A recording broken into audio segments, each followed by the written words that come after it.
जगत्सम्भवस्थानसंहारहेतुं स्वभक्तेच्छया मानुषं दर्शयन्तं नमामीश्वरं सद्गुरुं साईनाथं। नमामीश्वरं सद्गुरुं साईनाथं। भवद्ध्वान्तविध्वंसमार्तण्डमिद्यं मनोवागतीतं मुनिर्ध्यानगम्यं जगद्व्यापकं निर्मलं निर्गुणं त्वां नमामीश्वरं सद्गुरुं साईनाथं। नमामीश्वरं सद्गुरुं साईनाथं। भवाम्भोधिमग्नार्दितानां जनानां स्वपादाश्रितानां स्वभक्तप्रियाणां समुद्धारणार्थं कलौ सम्भवन्तं नमामीश्वरं सद्गुरुं साईनाथं। नमामीश्वरं सद्गुरुं साईनाथं। सदा निम्बवृक्षस्य मूलाधिवासात् सुधास्त्राविणं तिक्तमप्यप्रियन्तं तरुं कल्पवृक्षाधिकं साधयन्तं नमामीश्वरं सद्गुरुं साईनाथं।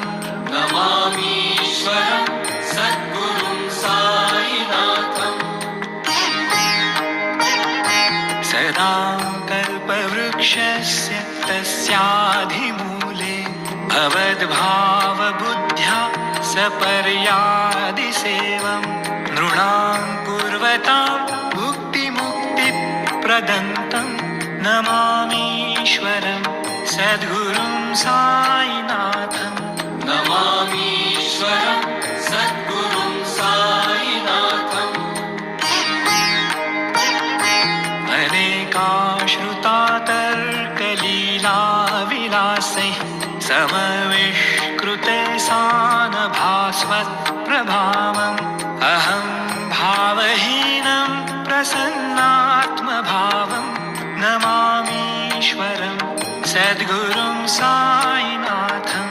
नमामीश्वरं सद्गुरुं साईनाथं। सतां विश्रमाराममेवाभिरामं सदा सज्जनैः संस्तुतं सन्नमद्भिः जनामोदरं भक्तभद्रप्रदन्तं नमामीश्वरं सद्गुरुं साईनाथं। नमामीश्वरं सद्गुरुं साईनाथं। अजन्माद्यमेकं परब्रह्म साक्षात् स्वयं सम्भवं राममेवावतीर्णं भवद्दर्शनात् सम्पुनीतः प्रभोऽहं नमामीश्वरं सद्गुरुं साईनाथं। नमामीश्वरं